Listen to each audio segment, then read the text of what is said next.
I want to start by talking a little bit about the city's fiscal condition. And I think, I said earlier that Casa Grande has really been blessed with good council people for the last 40 years. And I think that certainly that has been borne out by where they left it when I came on board 5 years ago or 6 years ago. We have been through some very challenging economic times. I'm sure you all know that. And I think last year, a year before, I stood up here and I said, we've kind of accepted that that's going to be the new norm. And I think certainly this year has shown that. While I think we've probably turned the corner, I don't think we're going to see the kind of boom cycle that we saw 5 years ago. But I think that's okay. I think slow growth, moderate growth, there's nothing wrong with that. And I think we've done a good job of setting ourselves up to be able to do that. I was surprised to learn, we just got our financial statements a couple of weeks ago at the council for the last fiscal year, which would have been the one that ended in June 30th of 2012. Our budget for the current year is $34 million. That's $6 million less than it was 4 years ago. Let that sink in a little bit. I mean, $6 million out of a $40 million budget. We've essentially living on 15% less than we did 4 years ago. During that period of time, we have seen a real slight decrease in our overall sales tax revenues, and that supports most of what we do. Retail sales over that 4-year period are up about 12%. Construction sales taxes are down 79%. And I think one of the things that council did 6 or 7 years ago that really has proven a good move on their part, and we've continued it with the current council, is we decided early on that we were only going to use construction sales tax for one-time expenses. And I think that's really what has allowed us to build what we've built in the last 5 years and keep ourselves financially sound. And I think we'll continue that. But with construction sales tax being down 79%, that means we're probably not going to do a whole lot of projects like we were in past years. Expenditures over that 4-year period of time today are about $600,000 more than they were 4 years ago. And put that in perspective as well, that's about 1%. If I did the arithmetic right, that's about 1.5% a year over the last 4 years in terms of what we have spent at City Hall. And during that period of time, we moved from a 20,000 plus or minus square foot police station to a 60,000 plus or minus station, opened up a new fire station, opened up a new courthouse. It's about $150,000 a year increase in total expenditures in the general fund. And that's a significant number because even in my own personal home, my expenses have probably gone up more than 1.5%, and I haven't bought a new house or added on to my house. So I think we've done a really good job of managing the city's financial resources over the last 5 years. And we are starting to see some turnaround in that sales tax number, so I'm hoping that we do see a light at the end of the tunnel. We did just get an early notification from the county on assessed valuations because we do get some property tax as well. They are anticipating that assessed valuations will go down again for the current fiscal year. And what happens in government, because we operate on a little different cycle than private sector does, is the private sector comes back, it generally takes us a couple of years to catch up with that. So I don't know that we're going to see it this year. We may see the start of that next year, but I think we're prepared to do whatever we need to do. The one area that I think we need to be concerned about, and I want to spend some time today talking about it, is they call them HURF funds, Highway User Revenue Funds. Highway user funds are what we use to fund all of our street maintenance work. It funds our street division, all of the crack sealing, street sweeping, the multitude of things that we do with that group. And it also, because we didn't probably know what to do with it 15 years ago, that's where we pay our streetlight bill from. What we've seen over the last 10 years is that HURF revenue, which is really dependent upon gas tax revenue, It hasn't grown much. It's grown about $1 million over the last 10 years, and that represents about a 30% increase, but our population, of course, has increased 50% in that 10-year period, or 100% in that 10-year period.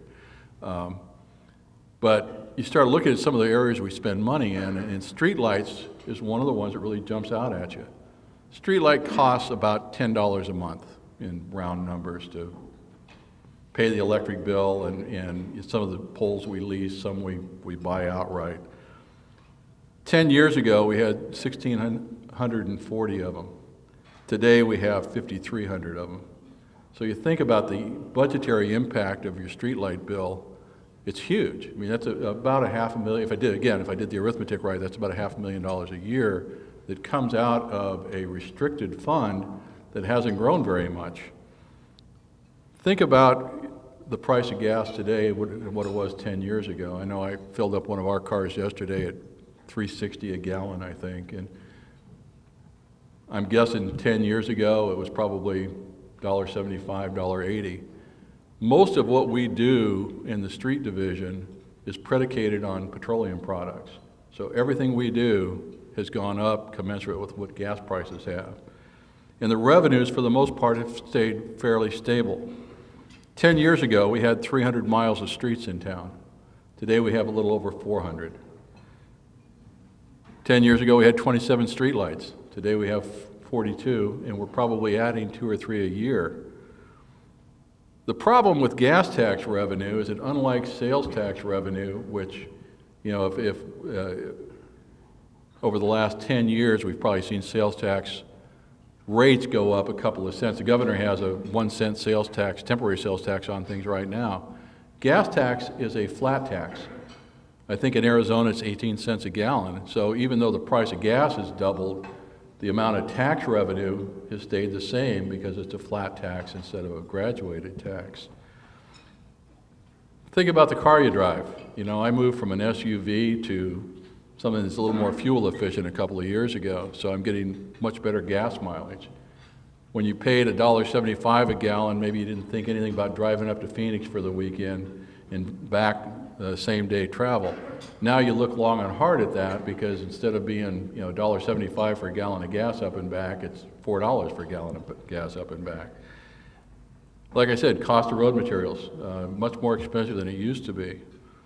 And I think that probably the biggest problem we have is that the road conditions are very gradual when the roads are new in terms of deterioration, but as the road gets older, the deterioration happens faster. And I think we're at a point in our community where we're kind of at a tipping point. You know, we need to be very cognizant of what we're going to do with our road condition because we don't want the roads to start falling apart on us. And I think that it's important to understand that moving forward, we need to figure out maybe how to do something with some of these costs to the streets that maybe could be absorbed somewhere else, and certainly the one we've talked the most about is streetlights. Our streetlight bill, like I said, is probably a little over $500,000 a year, and we've got to figure out how we can put that back into pavement maintenance and rehabilitation. One of the ways that may help that, we have just formed Monday night, as a matter of fact, what's called the Metropolitan Planning Organization, commonly referred to as an MPO. When a city reaches 50,000 population, the federal government forces them to become an MPO. So we were notified about a year ago that we had reached that 50,000 threshold, needed to form an MPO, and we had the ability to go out and expand our boundaries if we wanted beyond the city limits. So we went out and talked with Eloy, Coolidge, Florence, Maricopa, the Auction Indian community, the Gila River Indian community. We are still trying to set up a meeting with the Tohono O'odham Nation to see if they would be interested in joining with us in that MPO. And what the MPO does is it does transportation planning for the region. And you're given federal funds, about $7 per person. So in the case of Casa Grande, 50,000 people, it'd be about $350,000 a year for funds dedicated to transportation. That's the value of the MPO. as I'm sure many of you have read in the paper in the last month or so, Coolidge Eloy decided that they wanted to join us in that MPO endeavor. Maricopa opted to join Maricopa Association of Governments. Town of Florence 2 weeks ago also decided that they would rather belong to the MAG as opposed to our MPO. And I think, I can't speak for any of the cities. I think certainly I could argue either side of that question for them. I think that in both cases, they made the right decisions for their communities. And I think as moving forward, I'm not sure that it's not going to be a good thing for us to have some Pinal County cities in MAG to help us plan some of those road systems that cross county boundaries. So you'll hear a lot about the MPO over the next few months. We did approve the resolution Monday night. Governor has until March the 27th to sign it. Once it's signed, we'll go through and create a governing board for it. You do get some administrative money from the federal government for it, and it's our expectation right now that we'll live within whatever that federal allocation is, so there won't be any further drain on any of the local governments to help fund this. But I think it's important that we now have the ability to plan those transportation corridors on a regional basis. And I think in the prior years, we did that through the Central Arizona Association of Governments, which is 15 or 16 cities and Gila and Pinal County. And it was very difficult sometimes to convince people in Gila County or even eastern Pinal County that the road needs we had in Casa Grande were more important than the road needs they had in some of those cities, because every city's road needs are important. I think that it's a serious problem moving forward. I think we've got the ability with our staff and our council that, you know, we'll do the best job we can with what we've got. But I do think that HERF funding and our street system is going to be one of the top priorities coming up over the next few years. I think the other problem area for us, and I don't know that we've seen it yet, we just finished the expansion of our wastewater treatment plant last year. Some of the financing for that was predicated on new growth coming in paying impact fees.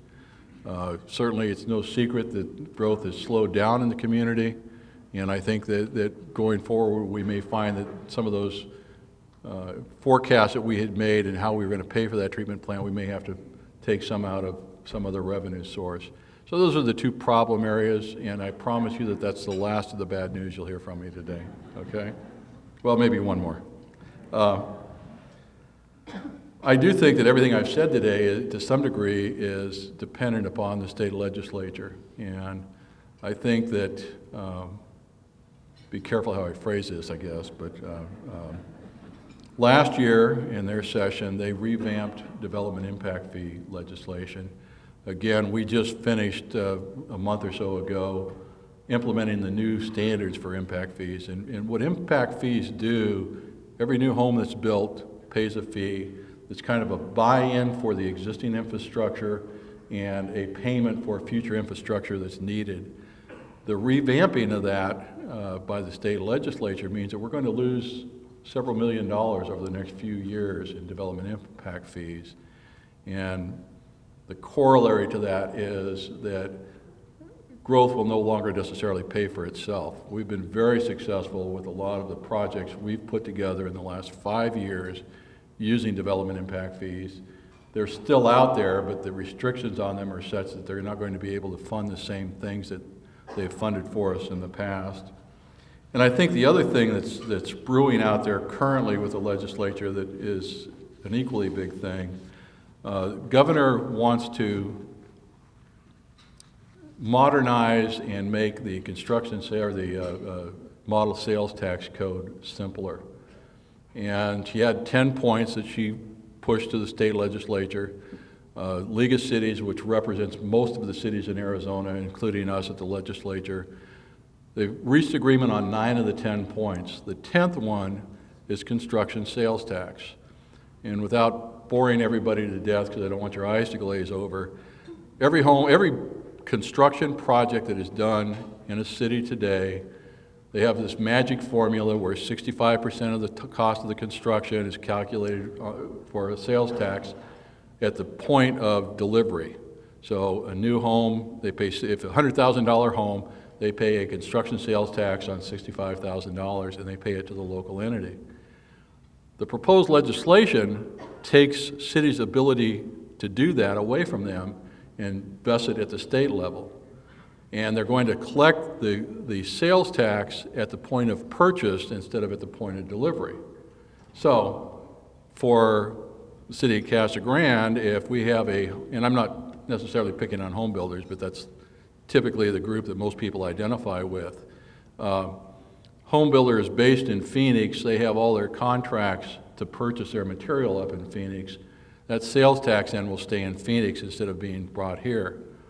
I told you earlier that we in Casa Grande have a policy that we use construction sales tax for one-time expenses. That's code word for new capital projects. So if the proposed bill goes through, and it's changing every day. I know they had some modifications to it yesterday morning. I know it's, like I said, it's changing every day, so I can't say where it is at this point in time.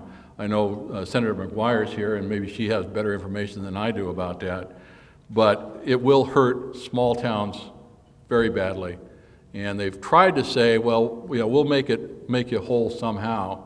But out of the 90 cities in Arizona, every one of them is opposed to that particular provision in the bill.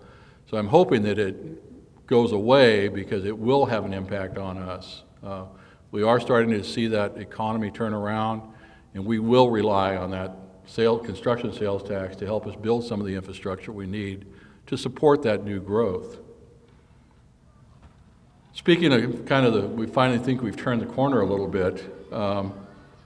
We issued 44 new single-family home permits in 2012, and I've been here about 20 years. I can't remember a year that we issued that few.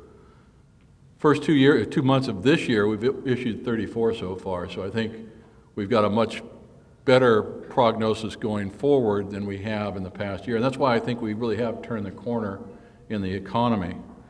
On the industrial front, certainly, I'm sure everybody came in here today, they saw what's going on next door. That is Commonwealth Dairy. They're going to make Greek yogurt.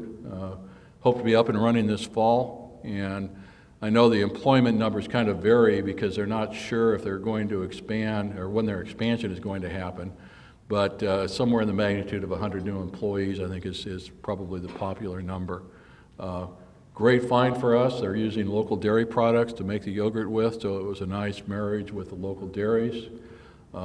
Probably unknown to some of you, on the other side over here is Franklin Foods. They purchased the building from the United Dairymen about 6 months ago. They're going to be making cream cheese over there, again using local dairy products as a raw product. They hope to be up and running within the next 60 days or so, and I think their initial employment's about 40 people, as I recall. So on the industrial side, it's been a pretty good year. On the retail side, one of the most frequent questions I get, there's another one that I'll talk about later, but what's going on with Sam's Club? You know, you always want things to happen sooner than they do, but it is what it is, you know. Sam's Club is pulling permits as we speak, and I can't say when they're going to start construction, but the fact that they've come in and paid the fees for the permits and they've gone through all of the regulatory stuff they've got to go through, I think the construction start for Sam's Club is pretty imminent. Certainly, as we learn more about that, I'm sure that the Dispatch will be running some articles about that. But we're confident that they're coming. Love to have them. It'll be a nice little boon to our local sales tax. I'm sure that 90% of the people in this room are either a Costco or Sam's Club member and have to go to the Valley for that service, so it'd be nice to have that locally. Talk to you a little bit about the magic DVD we did. We have done several public projects this year, and kind of a change of pace, we decided that we would ask each of the councilmen to talk about those projects. So we have a short video that we're going to show everybody that will outline those for us. Hi, my name is Dick Powell, and I'm Mayor Pro Tem of the City of Casa Grande. I'm standing here south of the railroad tracks on First Avenue today, behind some of the historic buildings in the background.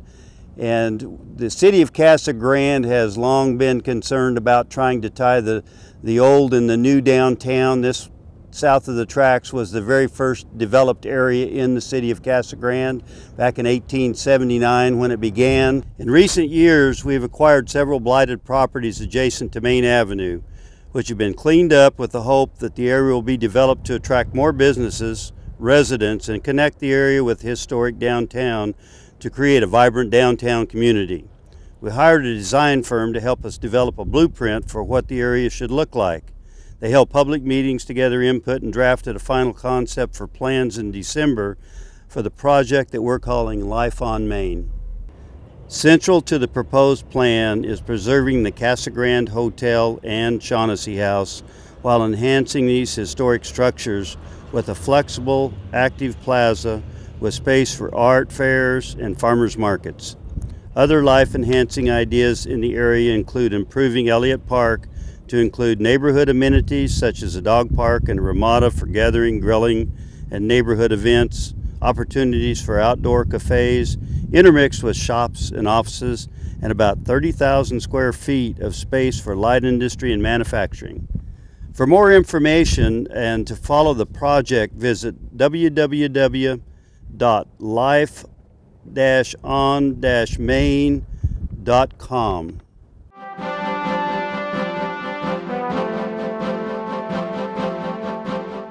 Hello, I'm Councilwoman Mary Kortzen, and I want to invite all of you to our downtown area.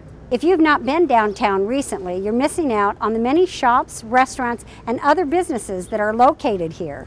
Last year, we revamped Florence Street in historic downtown to make it more attractive for residents and visitors alike. We overlaid the street with new asphalt, planted new trees, installed new sidewalks, and constructed a plaza design on the corner of 2nd and Florence Streets. We also installed new modern benches for people to sit and visit with friends over a cup of coffee and enjoy a friendly conversation. To stay true to Casa Grande's roots, the project incorporated the Pueblo Deco style, which is similar to the style of the 1939 Southern Pacific train depot. The style is evident in the gray stripes of concrete used to divide the gold and brown sections of the sidewalks with a deep red. When potential businesses come to Casa Grande, one of the first places they want to see is our downtown area. We believe that these recent improvements demonstrate that we have a dedication to the quality of life for our residents and that we have a clear vision for our future.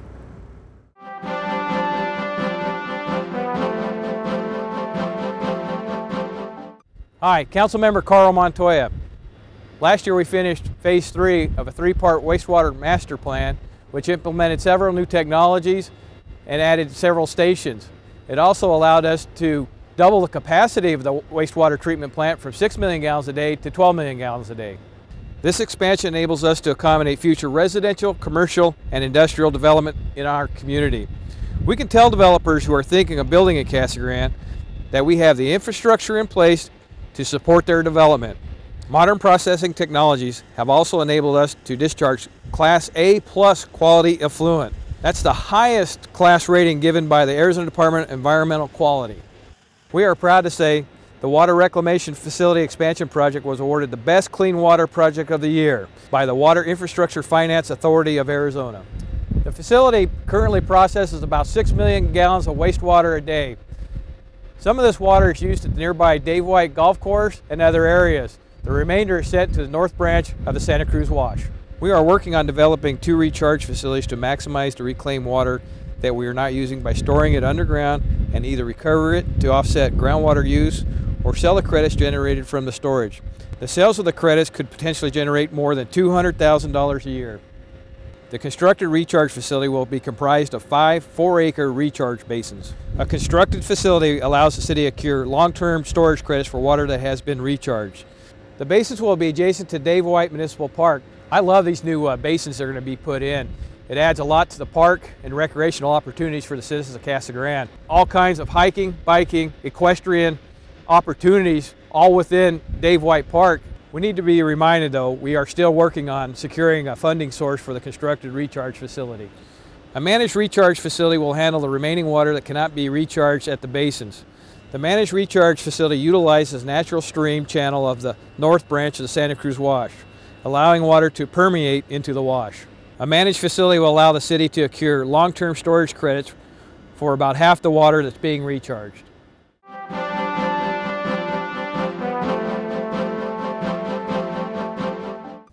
Hello, I'm Councilmember Matt Herman. As we continue to grow as a community, public safety is always a top priority. Throughout community surveys, we have identified it as one of the top concerns of our citizens. We strive to make sure that everybody feels secure while in the city of Casa Grande. In 2012, as part of our recommendations made through an operations study, we developed a 5-year strategic plan to guide the department towards providing better law enforcement services to our community. The strategic planning process involved participation of 40 representatives, including commanders, officers, civilian staff, and members of the Police Advisory Board. Our 5-year strategic plan outlines several focus areas: reduction in crime and increase in traffic safety, increased departmental productivity and proactive performance, highly effective communications and organizational alignment, innovative use of technology, facilities, and organizational elements, exemplary recruitment, selection, and retention of human resources, enhanced training and organizational development. As part of the strategic plan, the police department implemented a new approach to help reduce crime and better manage resources. This new policing model, called CompStat, consists of analyzing data generated from calls for service that includes the types of service calls, the top 25 calls for service, and the top 10 locations for service. This approach enables the police department to pinpoint problem areas and allocate proper resources immediately. Through constant record keeping and reporting, the new crime analyst and the department is able to analyze data and other essential performance measures periodically and in turn make informed decisions to make our community safer. The most important part about the strategic plan is that it is a living document. It's not something just to be put on the shelf and forgotten about.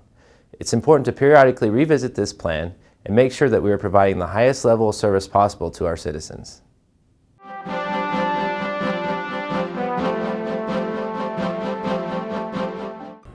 Hi, my name is Councilmember Lisa Fitzgibbons. Did you know that Casa Grande has a general aviation airport? That's right. Casa Grande Municipal Airport is used by many corporate business leaders as well as airplane aficionados who keep their aircraft here, like this one. Located on the north end of Pinal Avenue, the airport serves an important role in economic development for the city.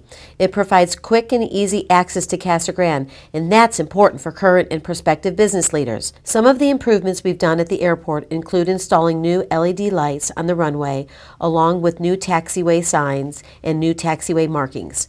We're proud to say that the Casa Grande Municipal Airport was the first airport in Arizona to install LED lights on the runway.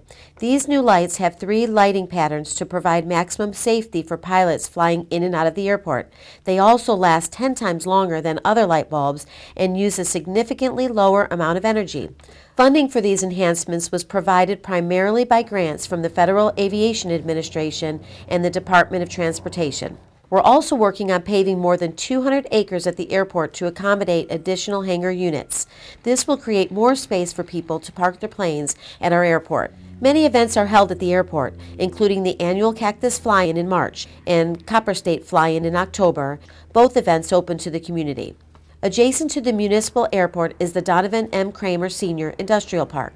The industrial park is currently home to over 25 companies ranging from local contractors to international manufacturing facilities. To attract more businesses to the area, we've contracted a professional real estate company to help us market and sell Phase 3 of the park, which includes 52 acres of shovel-ready property.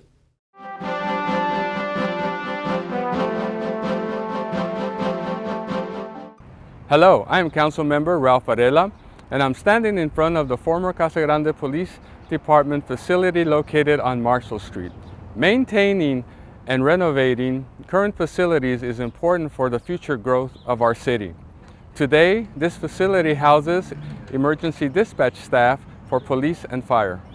The facility is 35 years old and in need of improvements. To maximize the use of the building, we're planning on renovating it to create a new dispatch council room, police substation, and appropriate office and support spaces for a 24/7 facility. This renovation will not only improve public safety operations, but will also meet the future needs of the police department. We are also going to reconfigure the main library to improve the use of space and increase operational efficiency. In addition to thousands of books and other materials, the library offers an array of services, including programs for youth and adults and computers for public use. Last year, nearly 200,000 people visited the main library on Dry Lake Street. Most of the building will be reprogrammed based on current library needs and demand in the future. Improvement will include a larger space for library programs, a larger computer lab, patio area, and space to eventually house a small coffee and concessions shop. Work on the former police building and the main library will be concurrent to save money on each project.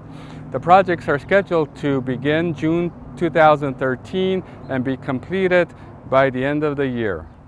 I did want to touch on a couple of quick things. I know Councilman Montoya talked about the wastewater plant and the recharge system, and I think that that's important on so many different levels. Certainly, we live in the desert.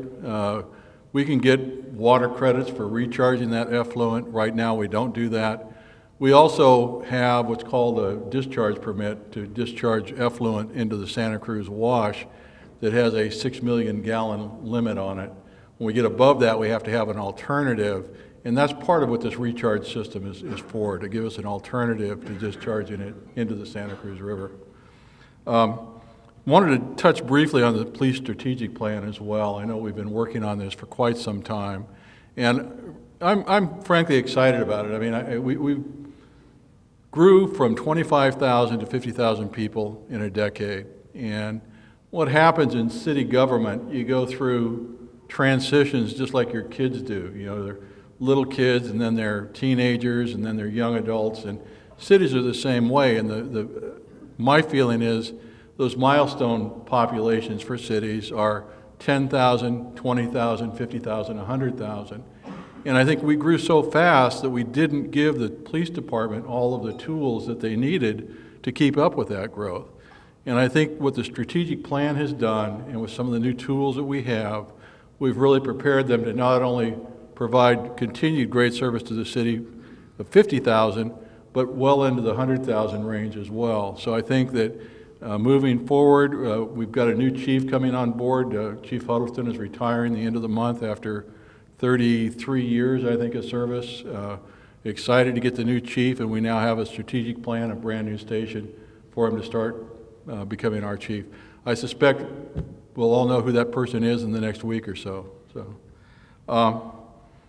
We also did a couple of other quick projects I wanted to just at least mention. One of them was Florence Boulevard resurfacing.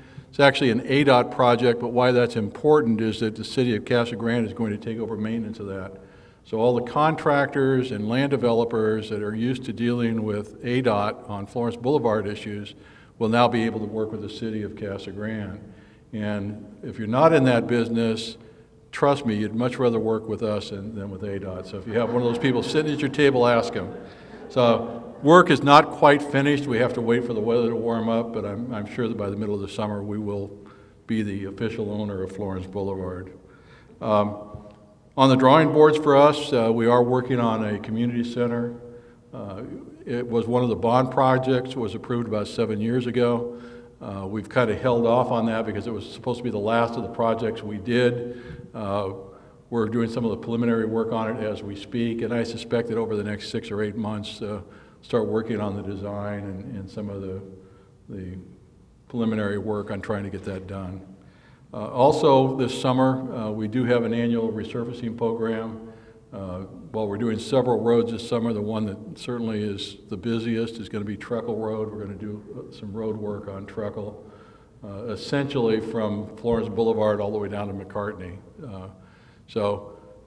We approved the first of those projects Monday night, and it includes everything except for the piece from Cottonwood to Courtson on this contract we just approved. So a lot of things still going on. Wanted to give you some quick updates on projects because I get these questions all the time. And so rather than having each one of you ask me, hopefully I can answer all your questions at one time. I hope that all of you saw recently in the newspaper that our Casa Grande Performance Institute out at the Francisco Grande, which is becoming one of the preeminent public-private partnership models in the country. They've had a very successful soccer academy out there. As many of you know, we have several of the Major League Soccer teams that do their version of spring training out there. We've had several national teams out there. We hold several soccer tournaments out there every year. About 3 weeks ago, they announced they're going to have a golf academy to go along with that, and it's a signature golf academy by Nick Faldo. I don't know if any of you went out to the opening the other day, but he's a pretty interesting guy. He started these youth camps around the world to try to develop golfers that will eventually become PGA golfers. One of his students happens to be McIlroy, the young man who won a couple of majors, and he's touted by many people to be the next Tiger Woods. His academies have been very, very successful. This is the first one he's doing in the United States, and they hope to have that up and running next fall. They have 55 young men right now in the soccer academy. They've kind of run out of space, so they are proposing to build some dormitory space out there to grow the golf program with, but really has helped put Casa Grande on that international map. And if you are a golfer and you like to golf out at Francisco Grande, they will be doing some improvements to the course this summer. Nick Faldo did share with everybody that he would expect to see some of the PGA pros coming out there before the season starts to kind of get their game in order. So if you want to go out and meet some pro golfers, that might be a good time in December, January to go out and do that. Phoenix Mart, that is the most asked question I'm getting. And as I like to tell people all the time, keep in perspective what this is. It's a $150 million project, probably one of the biggest we've ever done in Casa Grande. It is got 2,000 vendors in it, probably more than any other business in town, from across the world. Their goal is 1/3 of those vendors from China, 1/3 of those vendors from the United States, 1/3 of the vendors from the rest of the world. So imagine trying to corral 2,000 vendors in a short period of time. And it's compounded by the financing mechanism.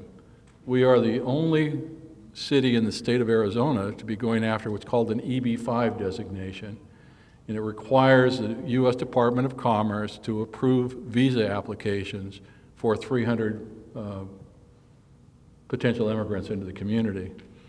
They've lined up the potential immigrants. The process is a little hung up at the federal level with the visas that they have to issue. We started into the program. We were told it would be about a 60-day process to approve the visas. We've had some that have been in there for 15 months. There are 2 other projects currently underway in the United States using EB-5 as a mechanism. They both are having similar kinds of problems getting visa approvals out of the Department of Commerce. In the meantime, they're continuing to work. They are still signing up vendors. They're talking with many of the utility companies, with ADOT, trying to get everything lined up so that when the visas do start and their financing does solidify, they can start immediately. And I think that maybe we were a little premature in hoping that they could do this as quick as they wanted to, but I think like any large, complicated project, it takes time. The second component of that was the old Tanger Mall. You know that they do have an item on tonight's planning and zoning hearing to talk about some new uses out at the Tanger Mall. They also own the 50 acres to the west of the mall that they're planning to do some work on. So it is still alive, it is still kicking, but it has been held up somewhat because of the federal visa applications. So that's the update of Phoenix Mart that everybody wanted to know about. Wanted to quickly talk about, every year our community is recognized by some of our peer groups, and I wanted to take just a couple of minutes and tell you some of the awards we won in the last year, because I think they exemplify what the community is all about. This past year, and this is one of my favorite projects because it really didn't cost the city anything. It personally cost me a couple $100 to fix lunch for everybody, but that was beside the point. We were given an Arizona Parks and Recreation Award, Natural Resources Award, for the development of 15 miles of trails up at CG Mountain. Great recognition, and I'm sure there's people in here that have gone up on some of those trail builds. I don't know very many communities that can build that kind of trail system with no tax dollars being spent to do it. So congratulations to Parks and Rec and all of those that have helped build those trails. We also were given, by the same organization, an Adaptive Program Award for our STARS program. It's a program for physical and mentally or developmentally disabled. Kind of integrates them into some of the recreation programs we have. Great program. Very few cities our size have programs that address the needs of the developmentally disabled. So kudos to the Community Services Department. We also got an award for a distinguished budget presentation. We've been the award winner of that for 21 years. And it's kind of a tribute to how we do our finances, try to be very transparent. We've had a history of good, sound financial management in the city. And I think that 21 years in a row of that award kind of demonstrates that. One of the things we did this year that's a little different than we have in the past is we tried to make, if you've ever read a financial statement, it's a great way to go to bed at night. I last about 3 pages. No offense, Diane, but I last about 3 pages. This year we also received an award for outstanding achievement in a popular annual financial reporting. And what that is, it's kind of a user-friendly version of a financial report. And again, I think it's our intent to try to be as transparent as we can. And I think it speaks volumes for our staff that they felt they wanted to do something like that, to recognize that we've got a great run city and we want everybody to know that. We also have been designated as a Tree City USA for the 4th year in a row. Nice when you live in the desert. We're also, for the 3rd year, designated as a Play City USA. One of the very few in Arizona, as a matter of fact, which is a little bit surprising. And then about 3 months ago, we were awarded at the National League of Cities Conference several awards in the Let's Move program. It's a program we've implemented to get everybody out exercising and be more nutritionally conscious about what they eat. So excited about all those programs, and I think, again, just kind of typical of what our staff has been trying to do to make Casa Grande a better place to live. We continue to have regional cooperation. We are working with the I-11 Coalition for the new proposed interstate that will go somewhere north of town. We're not exactly sure where. I understand the governor is meeting with their group next Monday, and they are spending some money on doing some of the environmental work as we speak. So hopefully that project will move forward. We also are working on a joint planning project. The latest version of that is a regional freight study with Maricopa Association of Governments and Pima Associations of Government. And it's really to try to position Central Arizona better to be a logistics hub for the world. And I think it has huge potential. We just need to get through some of our petty jealousies between MAG, PAG, and CAG. So, again, we've created Monday night a brand new MPO. I'm excited to be working with our neighbors Coolidge and Eloy and making that happen and try to make some of our road connections better as well. And then we continue to work on what's called the East-West Corridor Project.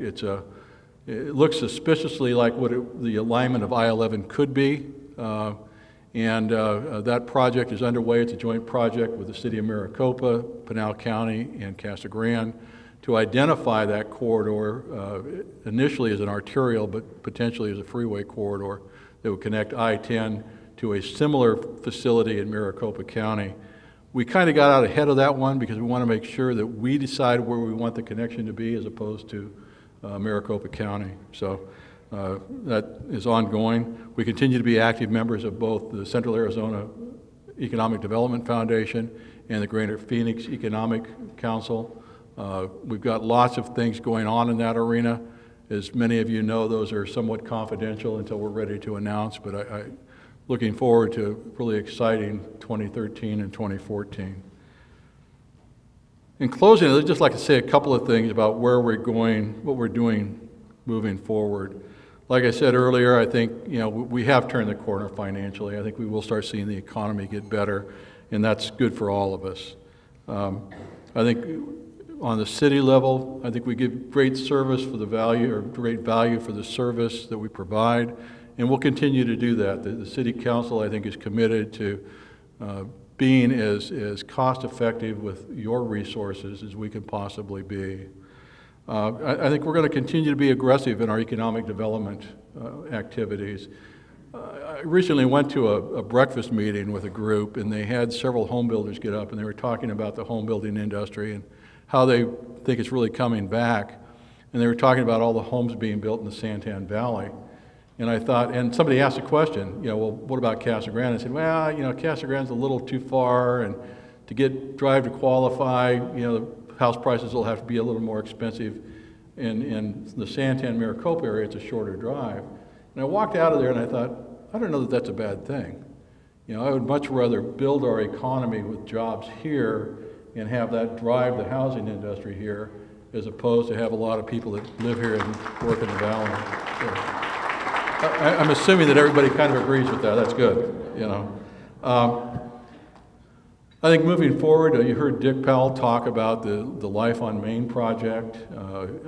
South Side has been in need for a long time for some rejuvenation. I think we have a unique opportunity over there right now, and I think the key to that is doing it in such a way that it works well with the Main Street, the old historic downtown area. I'm confident we'll be able to get there, but I'm really looking forward in the next couple of years to trying to implement that Life on Main. Don't want to dwell on it, but certainly one of the challenges that could get in the way of that is whatever happens at the state legislature, and time will tell. So I think statewide, City of Casa Grande has a great reputation as a place to live, work, play.